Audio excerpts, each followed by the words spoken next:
السلام علیکم پاکستان، حمید نقیبی آپ کی خدمت میں حاضر ہے۔ ناظرین، 2026 دنیا کی سانسیں تھمی ہوئی ہیں۔ خلیج فارس کے دہانے پر موجود آبنائے ہرمز مکمل طور پر سیل ہے۔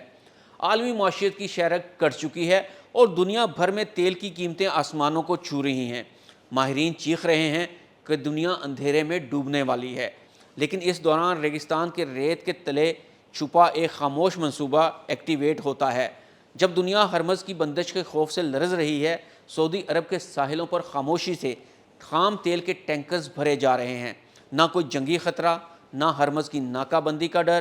آخر وہ کیا چیز ہے جس نے سعودی عرب کو آج سے 45 سال پہلے ہی اس قیامت خیز منظرنامے کے لیے تیار کر دیا تھا؟ وہ کون سا خفیہ راستہ ہے جو زمین کے سینے کو چیرتا ہوا 1200 کلومیٹر کا فاصلہ طے کر کے دنیا کی تقدیر بدل رہا ہے؟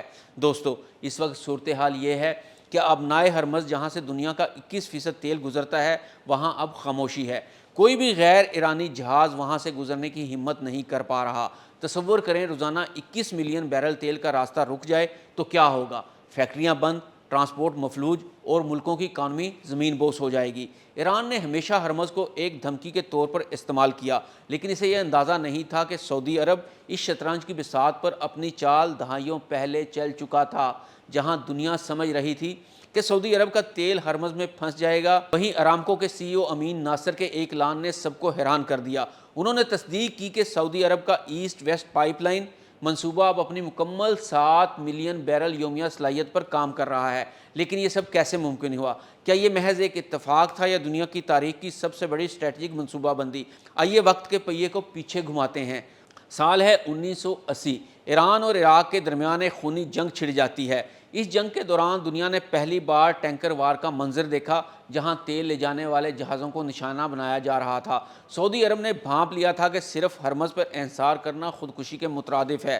جب دنیا کے پاس آج جیسی 1981 جیسی جدید ٹیکنالوجی بھی نہیں تھی، تب سعودی عرب نے ریگستان کے تپتے سینے پر 1200 کلومیٹر طویل پائپ لائن بچھانے کا ناقابل یقین فیصلہ کیا۔ اسے نام دیا گیا پیٹرو لائن کا۔ آپ حیران ہو گئے کہ 1982 میں اسے مکمل بھی کر لیا گیا، لیکن وہ خطرہ جو دنیا کو آج 2026 میں نظر آ رہا ہے، سعودی حکمرانوں نے اسے 45 سال پہلے ہی دیکھ لیا تھا۔ انہوں نے خلیج فارس کے ساحل پر واقع ابیگ سے لے کر بحیرہ احمر کے ساحل پر موجود ینبو بندرگاہ تک ایک ایسا راستہ بنا دیا جو پورے ایران اور ابنائے ہرمز کو مکمل طور پر بائی پاس کر دیتا ہے۔ یہ کوئی عام پائپ لائن نہیں ہے، انجینئرنگ کا ایک عظیم الشان شاہکار ہے۔ اس کی لمبائی 1201 کلومیٹر ہے، جو کہ کئی ملکوں کی کل لمبائی سے بھی زیادہ ہے۔ یہ اصل میں 2 متوازی پائپ لائنز کا ایک نیٹ ورک ہے، جن کا قطر 48 اور 56 انچ ہے۔ اس پورے راستے میں 13 طاقتور پمپنگ سٹیشن لگائے گئے ہیں، جو خام تیل کو پہاڑوں اور صحراؤں کے درمیان سے دھکیلتے ہوئے دوسرے کنارے تک پہنچاتے ہیں۔ شروع میں اس کی صلاحیت 5 ملین بیرل یومیہ تھی، لیکن 2019 کے بعد اسے اپ گریڈ کر کے اس کی صلاحیت کو 7 ملین تک پہنچا دیا گیا۔ تو آئیے اب دیکھتے ہیں کہ اس پائپ لائن کے ذریعے تیل کن کن ممالک تک پہنچایا جا سکتا ہے۔ اس پائپ لائن کے ذریعے سعودی عرب کا تیل براہ راست ریڈ سی کی بندرگاہ ینبو تک پہنچتا ہے، جہاں سے یہ عالمی منڈیوں کے لیے ایک نیا اور محفوظ گیٹ وے فراہم کرتا ہے۔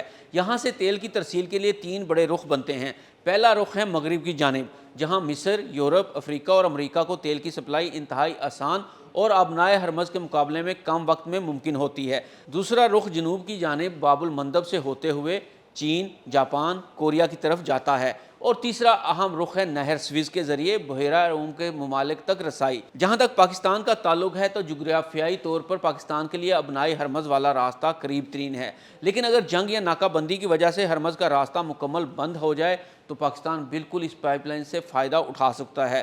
ایسی صورت میں سعودی تیل ینبو سے بحیرہ احمر اور پھر بحیرہ عرب کے راستے کراچی یا گوادر کی بندرگاہوں تک پہنچایا جا سکتا ہے۔ اگرچہ بحری راستے ہرمز کے مقابلے میں تھوڑا طویل ہوگا، لیکن کسی بھی بڑے علاقائی بحران یا جنگ کی صورت میں پاکستان کی توانائی کی ضروریات کو پورا کرنے کے لیے واحد اور سب سے معتبر راستہ ثابت ہوگا۔ ذرا سوچیں، جب ہرمز بند ہو جائے تو سعودی عرب کے پاس یہ صلاحیت موجود ہے کہ وہ اپنا تقریباً تمام برآمدی تیل زمین کے اندر ہی اندر محفوظ طریقے سے بحیرہ احمر تک پہنچا دے۔ یہاں سے یہ تیل براہ راست یورپ، افریقہ اور امریکہ روانہ کر دیا جاتا ہے۔ ایران کی دھمکی دھری کی دھری رہ گئی ہے، لیکن کیا یہ سب اتنا ہی آسان تھا؟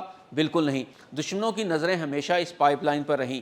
2019 میں جب حوثی باغیوں نے ڈرون حملوں کے ذریعے اس پائپ لائن کو نشانہ بنایا تو ایک لمحے کے لیے دنیا سہم گئی تھی، لیکن ارامکو کی پروفیشنلزم دیکھیں کہ انہوں نے چند ہی دنوں میں سے دوبارہ بحال کر دیا تھا۔ آج 2026 میں جب ہم یہ ویڈیو دیکھ رہے ہیں، یہ پائپ لائن صرف ایک پائپ لائن نہیں رہی، یہ عالمی توانائی کی سلامتی کی واحد امید بن چکی ہے۔ اگرچہ یمبو بندرگاہ پر لوڈنگ کے کچھ حدود موجود ہیں، لیکن پھر بھی یہ اس تباہی سے 1000 گنا بہتر ہے جو ہرمز کی بندش سے پیدا ہو سکتی ہے۔ یہ پروجیکٹ سعودی عرب کو دنیا کا سب سے زیادہ اسٹریٹجک ایڈوانٹیج دینے والا ملک بنا دیتا ہے۔ متحدہ عرب امارات نے بھی فجیرہ پائپ لائن بنائی، لیکن سعودی عرب کی ایسٹ ویسٹ پائپ لائن کا حجم اور اس کی تاریخ اسے سب سے منفرد بناتی ہے۔ دوستو، سعودی عرب نے ثابت کر دیا ہے کہ تیل کی سیاست صرف کنویں کھودنے کا نام نہیں، بلکہ اس تیل کو محفوظ طریقے سے دنیا تک پہنچانے کے راستے بنانے کا نام ہے۔ آج جب ایران ہرمز بند ہے تو سعودی عرب خاموشی سے عالمی اکانومی کا پہیہ چلا رہا ہے۔ حمید نقیبی کو اجازت دیجیے۔ اللہ حافظ۔